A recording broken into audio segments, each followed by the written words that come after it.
Gracias al Dios Todopoderoso, a Jesús, mi Señor y mi Salvador, y como siempre inicio con la palabra de Dios, Filipenses 2:4. Filipenses ha tenido problemas últimamente. No, mira, ahí se murieron unos canadienses. Pero Filipenses no tiene que ver con eso, al contrario. Que no diga que no se mueve la hoja de un árbol sin la voluntad de Dios. Eso está en el Quijote, eso no está en la Biblia. Eso fue alguien que se inventó. Eso no está en la Biblia. No sea malagradecido. No sea malagradecido. No, eso no lo dice la Biblia, eso lo dice el Quijote.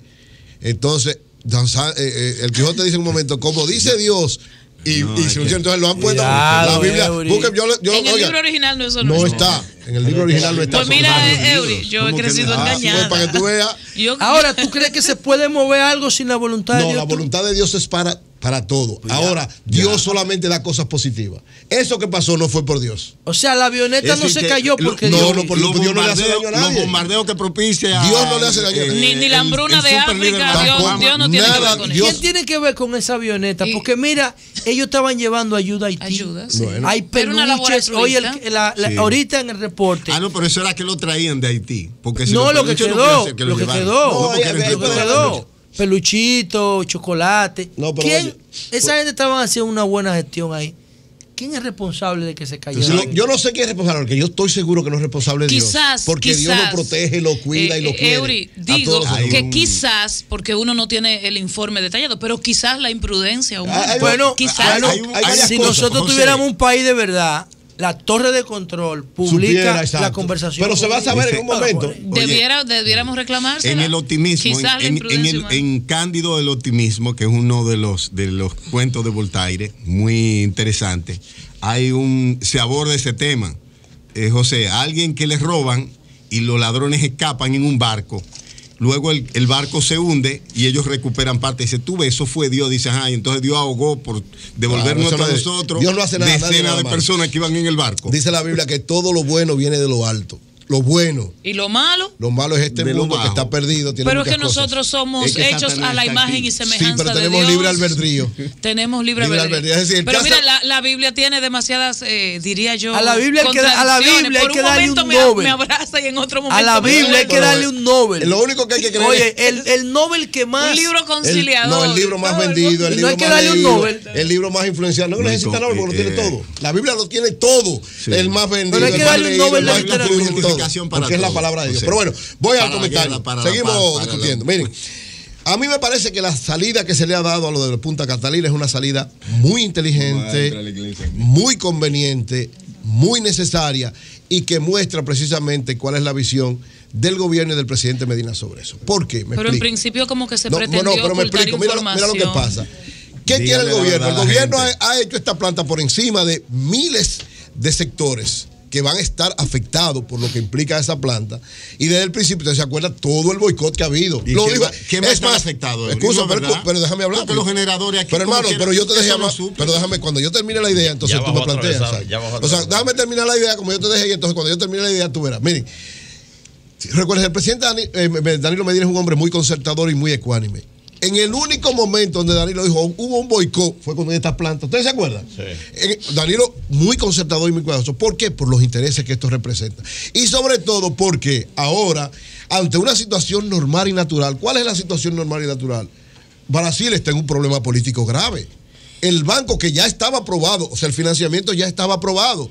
¿Por qué no ha fluido ese financiamiento? Por una realidad que no depende del gobierno dominicano. Porque el gobierno ya y el Congreso todo estaba aprobado. Y por unos amigos que fueron a sabotear. No, pero o sea, estaba aprobado. Si Brasil no tuviera esta realidad política, ese dinero hubiera venido sin ningún inconveniente. Ahora, tienes razón. ¿Qué tiene que hacer el gobierno? Cruzarse de brazos ante una situación así, no, buscar una salida. ¿Por qué? Porque evidentemente que el problema de Brasil, desde el punto de vista político y económico, se va a complicar cada vez más. Pero la planta hay que terminarla. Sobre todo porque el próximo presupuesto dice, señores, hay gente dominicana interesada en comprar las plantas. Pero el gobierno, si la vende ahora, la va a tener que vender a precio de vaca muerta, porque no está terminada. La planta. El gobierno tiene que terminar las plantas. Entonces, ¿cuál es la salida inteligente? Claro. Oye, ¿cuál es la salida inteligente? Como yo tengo el financiamiento ya aprobado, ya el financiamiento está aprobado, lo que hago es que cambio la forma de financiar. Eso es brillante. El que le sugirió eso a Danilo, o si fue el propio Danilo, le dio la salida más brillante, más inteligente y más conveniente. ¿Por qué? Porque lo que vamos a hacer es vender unos bonos que a final de cuentas el gobierno tiene el respaldo de esos bonos en la propia planta. O sea, no es que vamos a coger un préstamo nuevo, no, ya el préstamo estaba. Lo que tenemos que hacer es terminar las plantas para entonces ver, ya con esas plantas que van a resolver un problema importante, ¿cuál es? Esas plantas de alguna manera van a poner al gobierno en una mejor situación para negociar los contratos. Porque si el gobierno no tiene eso, no va a negociarlo bien los contratos con los sectores, sobre todo que producen energía. ¿Por qué? Porque no va a tener ningún arma importante que garantice una generación importante para la gente. Porque ese en el fondo es la finalidad. O sea, Danilo, desde el principio... Una pregunta, Eury, para que tú me respondas. Sí, déjame terminar la mala idea. Desde el principio, Danilo ha sido muy inteligente. ¿Qué fue lo que previó Danilo desde el principio? Dijo, bueno, yo tengo que renegociar los contratos al final de mi mandato, de su primer mandato. Sí. Eso se sabía. En el 2016 había que renegociar los contratos. ¿Cómo se renegocian? En las mismas condiciones que antes. Si la negocio en las mismas condiciones que antes, lo que voy a tener que prorrogar esos contratos porque me van a parar el país. No voy a tener para poder dar electricidad. Entonces, ¿qué hizo él? No, yo voy a hacer estas plantas como una forma. No es de que el gobierno se quede con las plantas. El gobierno buscará gente también para estar ahí, sino como una forma de yo estar en mejores condiciones para negociarlo. Muy correcto. Entonces, tiene que terminar esto. Es decir, lo correcto que ha hecho el gobierno es que no se le pare la planta. Que después que ha hecho esa inversión tan grande y ese esfuerzo tan grande, ustedes se imaginan ahora, tengo que pararla. Yo me recuerdo siempre lo que pasaba en la UAS. En la UAS, oye lo que pasaba en la UAS. Gracias a Dios. Pero va mi pregunta, ¿qué va a hacer? Para que me la haga ahora. Después que cambiaron las circunstancias en la UAS, cambió todo. En la UAS habría, ¿tú te acuerdas? Ruina nueva y ruina nueva. Es decir, empezaban a construir un edificio, se gastaban los cuartos para ese edificio, entonces empezaban otro y después otro. Gracias a Dios. Todo eso, vino una administración en la UAS que sí sabía cómo hacer las cosas y dijo, no, pero espérense, vamos a terminar cada una de estas ruinas antes de empezar otro asunto. Y entonces terminaron, ahora son cada uno una facultad nueva o un edificio nuevo. Eso es lo que evitó precisamente el gobierno con esta decisión. Que las plantas se quedaran sin hacer, que haya que negociar los contratos y que el sector privado te pare, te oscurece el país, te hace varios apagones financieros como siempre hace y a final de cuentas el gobierno no podía resolver nada.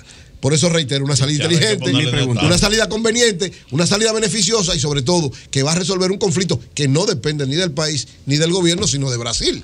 Eury, dime la pregunta. ¿Y por qué si nosotros vamos a tener que colocar bonos soberanos que comprometen la soberanía nacional para terminar la planta, luego vamos a ponerla, a entregarla al sector privado? ¿Por qué si el sector privado tiene interés en la planta, no pone los 1.000 millones que necesitamos? No, porque míralo ahí. Oye, ¿por qué la salida inteligente?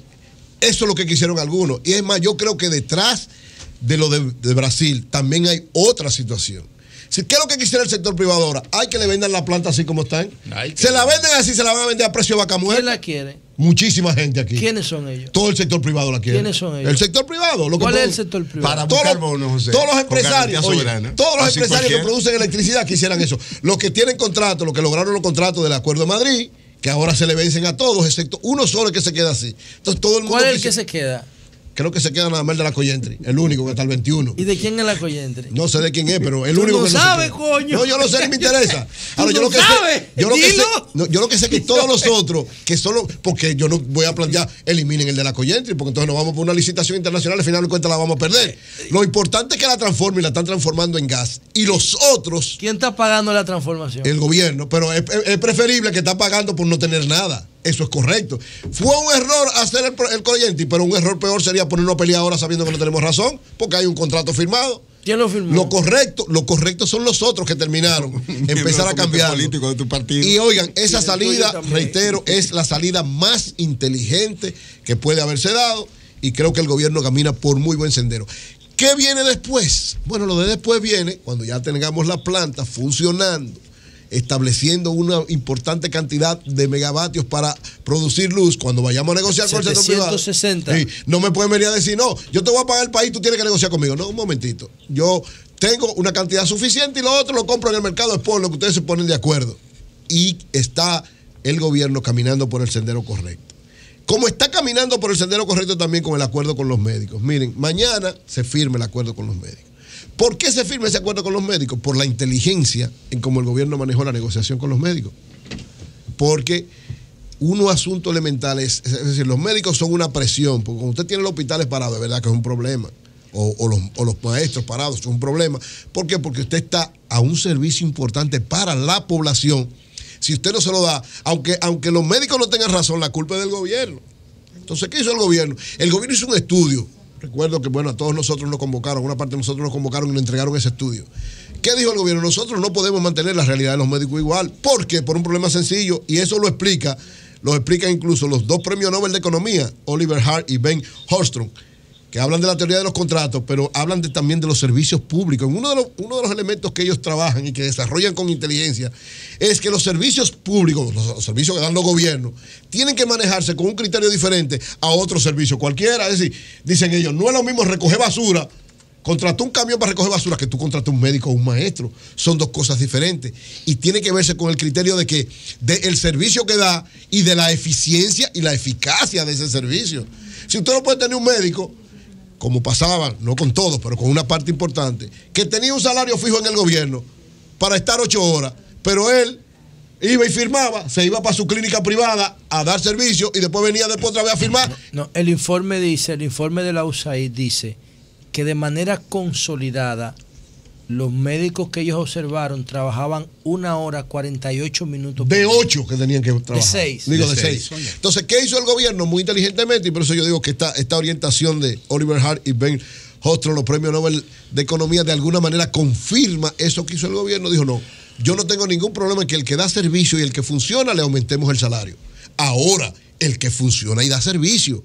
Además, los hospitales tienen que ser manejados con el nuevo criterio, que yo creo que esa es la mayor transformación que se ha dado ahora en el sistema, o una de las mayores transformaciones en el sistema de salud. Es decir, un director de un hospital tiene que tener control de su hospital, tiene que ser un gerente del hospital, no simplemente un administrador sin criterio, un gerente. ¿Y qué hace un gerente? Que usa de la mejor manera las capacidades que tiene y los empleados que tiene.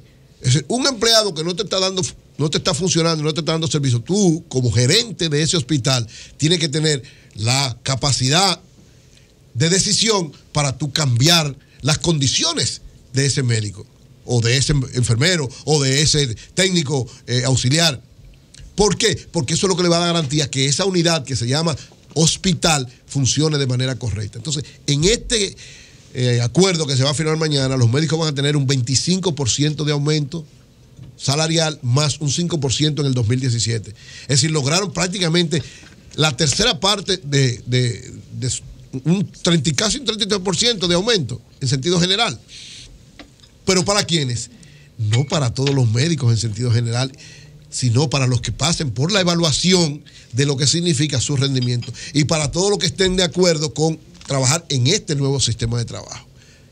Y eso, miren, va a eficientizar de manera extraordinaria los servicios de salud. Cuando se crearon los servicios nacionales de salud, mucha gente dijo, oye, esto, señores, y esto pegan acá, dividiéndonos al Ministerio de Salud, porque la visión, muchos no las entendían. ¿Qué es lo que hay que hacer? El Ministerio de Salud rige las políticas generales de salud y el funcionamiento de las políticas llevadas a cabo.